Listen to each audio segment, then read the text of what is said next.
யார்? 1 யோவான் 5ஆம் அதிகாரம் 5ஆம் வசனம். நம்முடைய கர்த்தராகிய நமக்கு ஜெயம் கொடுக்கிற தேவனுக்கு ஸ்தோத்திரம். 1 கொரிந்தியர் 15ஆம் அதிகாரம் 57ஆம் வசனம். வரை அறிகிற அறிவின் வாசனையை வெளிப்படுத்துகிற தேவனுக்கு ஸ்தோத்திரம். 2 கொரிந்தியர் 2ஆம் அதிகாரம் 14ஆம் வசனம். தேவனால் பிறப்பதெல்லாம் உலகத்தை ஜெயிக்கும். நம்முடைய விசுவாசமே உலகத்தை ஜெயிக்கிற ஜெயம். 1 யோவான் 5ஆம் அதிகாரம் 4ஆம் வசனம். அடுத்ததாவது நம்ம ஃபர்ஸ்ட் பாட்டுதல்ல முதலாவது பாடல் இருக்கா?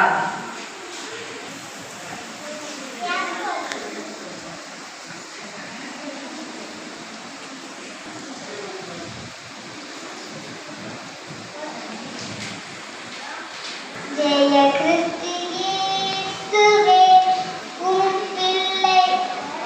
பிள்ளை நான் அல்லவா, விசுவாசிக்கின்றேன் உண்மையினால், உம் கரம் பிடித்து உம் பலத்தாலே ஜெபித்து ஜெயித்திட உதவிடுமே. உம்மா ஜெயிப்பவன் நான் தானே, உம்மா ஜெயிப்பவன் நான் தானே. ஆமென் ஆமென். இயேசுவானவர் குமாரன் என்று விசுவாசிக்கிறேன் அன்றி உலகத்தை ஜெயிக்கிறவர் யார்? 1 யோவான் 5ஆம் அதிகாரம் 5ஆம் வசனம். நம்முடைய கர்த்தராகிய இயேசு கிறிஸ்துவினாலே நமக்கு ஜெயம் கொடுக்கிற தேவனுக்கு ஸ்தோத்திரம். 1 கொரிந்தியர் 15ஆம் அதிகாரம் 57ஆம் வசனம். தேவனால் பிறப்பதெல்லாம் உலகத்தை ஜெயிக்கும். நம்முடைய விசுவாசமே உலகத்தை ஜெயிக்கிற ஜெயம். 1 கொரிந்தியர் 5ஆம் அதிகாரம் 4ஆம் வசனம். இயேசுவானவர் தேவனுடைய குமாரன் என்று விசுவாசிக்கிறவனே என்று உலகத்தை ஜெயிக்கிறவர் யார்? 1 யோவான் 5ஆம் அதிகாரம் 5ஆம் வசனம்.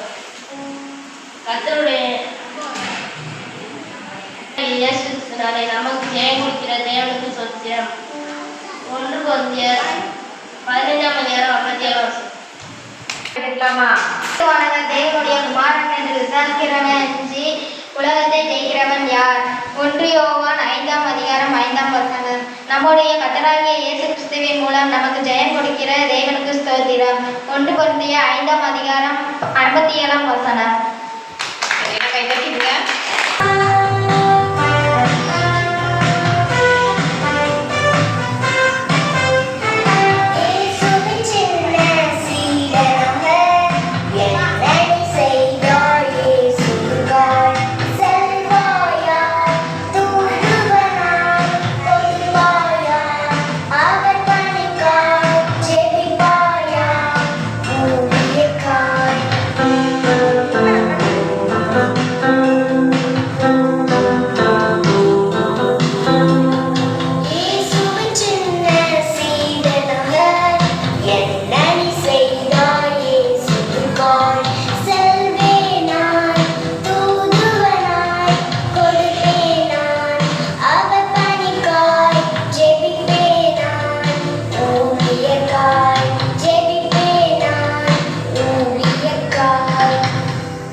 Bye.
இயேசு கிறிஸ்துவே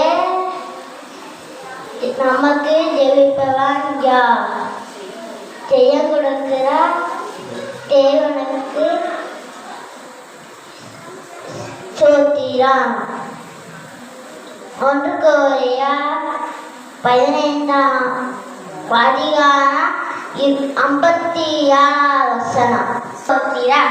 1 கொரிந்தியர் 15 அதிகாரம் 57 வசனம். சரி, கேட்கட்டீங்க.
வெளிப்படுத்துகிற தேவனுக்கு சோஸ்திரம். 2 கொரிந்தியர் 15 அதிகாரம் 4 வசனம். தேவனால் பிறப்பதெல்லாம் உலகத்தை ஜெயிக்கும். நம்முடைய